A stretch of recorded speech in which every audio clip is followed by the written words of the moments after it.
Untuk informasi lebih lengkap dan berita terkait, klik link di deskripsi. Jangan lupa subscribe channel kami di YouTube dan juga install aplikasi CNBC Indonesia di Google Play Store dan App Store untuk mengikuti perkembangan berita ekonomi dan bisnis terkini.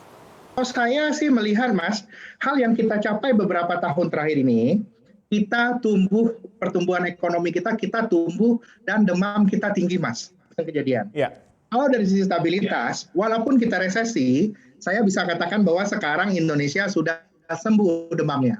Karena melambat tadi. PR ke depannya harus kalau mau tumbuh lagi ya meningkatkan stabilitas. Dan memang kalau kita lihat dari pasar keuangan, sebenarnya dalam beberapa tahun terakhir, pasar keuangan itu lebih mengapresiasi kondisi yang stabil.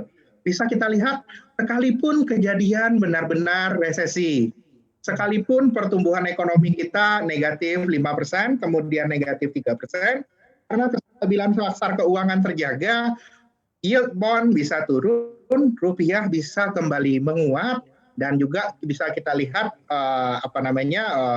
saham juga sudah menggeliat lagi. Yang sebenarnya saya lihat kondisi sekarang ini suatu hal yang kondisi yang harus kita syukuri karena kita sudah berhasil keluar dari titik terendah krisis COVID-19.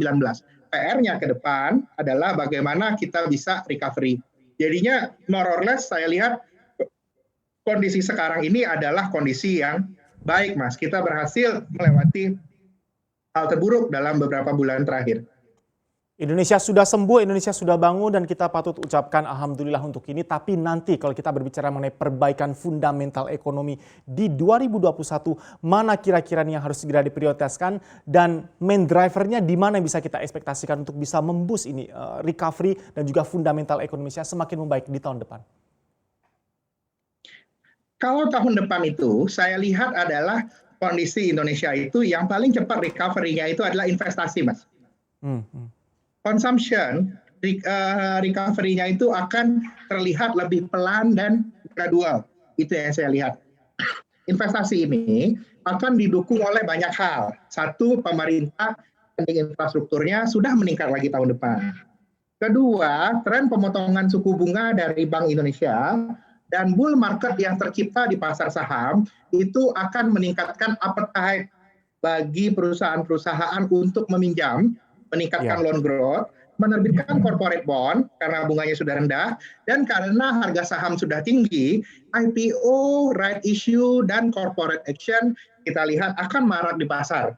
Karena itu tahun depan itu investasi akan menjadi sumber recovery utama bagi ekonomi Indonesia.